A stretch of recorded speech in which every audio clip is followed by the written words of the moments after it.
Congratulations, Ruben. I thought you did an outstanding job Thank on you this. so And much. I want to start with asking you, what is it about this time period? Why are we so fascinated, and why does it make such great fodder for movies?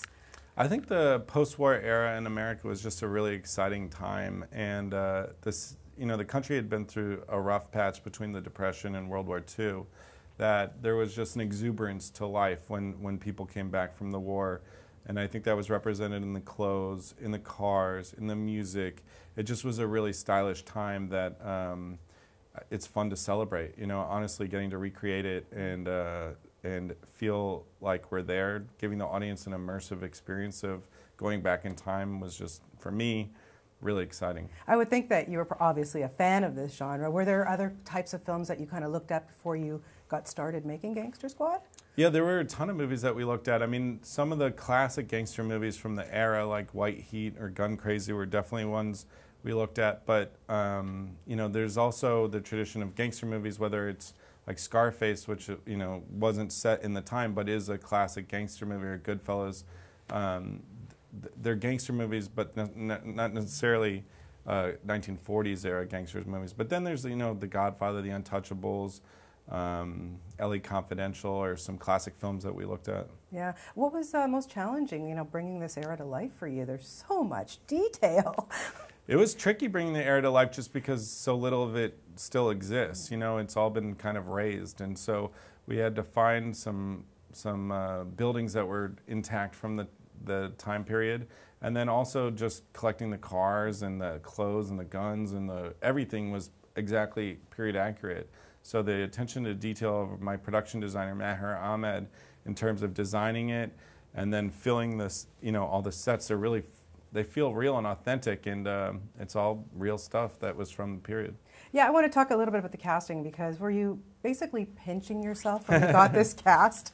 Yeah, absolutely. I mean, this is only my third film, so to get to work with this caliber of actor was really exciting. Sean is one of the all-time greats and was certainly, for me, the linchpin to the film.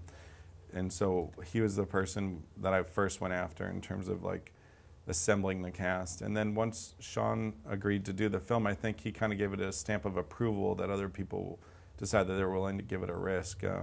Josh Brolin, Ryan Gosling, I think have a lot of respect for Sean, and so we're excited to be in the movie with him. And I think that held true for everyone else. But for me, I feel like we really got the cream of the crop. I don't think for each individual role there is a better person for that character. Like, it was a true dream cast, and for me as a director, just getting to work with and learn from all these incredibly talented people was a huge opportunity. Yeah, when you have somebody like Sean Penn, how much freedom do you allow him to kind of, Mickey his own? With Sean, that's why I think you want to work with Sean Penn, is because he is going to make it his own and make it so memorable. And we talked a lot about the real Mickey and ways that we wanted to honor the real Mickey, but also ways that we wanted to change him. And, definitely he was a boxer, and I think that was a guiding principle for Sean's take on him as far as the makeup and just his attitude. And then also, the big scene at the end with the fight, that was like the realization of him as a boxer. But we also talked a lot about how funny Mickey Cohen was in real life. He wrote an incredible autobiography called Mickey Cohen in His Own Words, and it is just a really funny book. Like, he was a larger-than-life person. He dated like strippers like Candy Bar and Beverly Hills, and it was just like this larger-than-life kind of character. And we took a lot of his just, grandiosity and his sense of humor and infused that into Sean's version of Mickey Cohen. I thought Josh did an outstanding job too. I mean, listen, we've seen him for years in films, but this really put him out in the forefront. What was it about Josh that you thought, wow, he's going to make a John O'Mara? Josh is just so strong and so tough. He looks like he's from the era, like he just is he's such a man. I don't know how else to say it. Like, he's just so masculine and strong, and he just is an incredible actor, but also incredible with the action component of it. Like, in all those fights, that's Josh himself. We didn't use a stunt double in the film for him hardly at all. So he really was training for all the action and delivered above and beyond, I think, anyone's expectations. And our Canadian boy, Ryan Gosling. Can't get any better than that. You really can't get better than Ryan Gosling. He is the most charming, most funny, and the person that you just can't take your eyes off whenever he's on screen. And talking about can't take your eyes off, Whoa, Emma Stone. Discuss. Yeah, Emma to me, I mean, we worked together on Zombieland. I've been a fan of hers for a long time, but I was really proud and excited to give her a chance to kind of grow as a woman in this movie. I don't think she's ever looked like she does in this film. Those gowns are just exceptional. They were all designed by Mary Zofries, our costume designer, like to really honor the period in the classic kind of film legends of the time. And Emma and I looked at a lot of references of those actresses to inspire the character of Grace. Yeah. What kind of a responsibility is it for you, Ruben, to depict this time era? Yet, there's still, I understand, 2 of the Gangster Squad still alive, or some of them came to the set to watch. So you obviously have to make this a Hollywood picture. Yes, I get it. But you also have a responsibility to kind of, form the truth. Is that a challenge for you? Yeah. For this film, it starts with the lines inspired by a true story. That's one of the first images of the film. And I think that's really the right attitude towards the reality of what happened.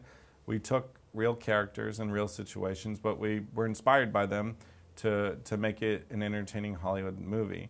And I think that the surviving members of the Gangster Squad that we talked to and the families of the members of the Gangster Squad that we talked to, they all were excited about that. They wanted to see that era recreated.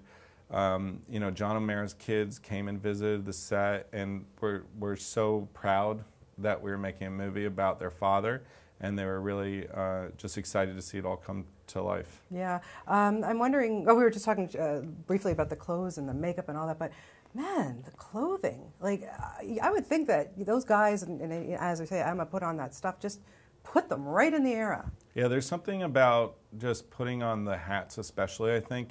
As soon as you put on a fedora and a trench coat, you feel like you're in a real gangster movie. And they were also stylish, and obviously Ryan looks amazing in his suits. And we wanted to inform the characters a lot with the clothes. Like Ryan has a flashier pinstripe kind of suit, whereas John's clothes almost feel like a uniform.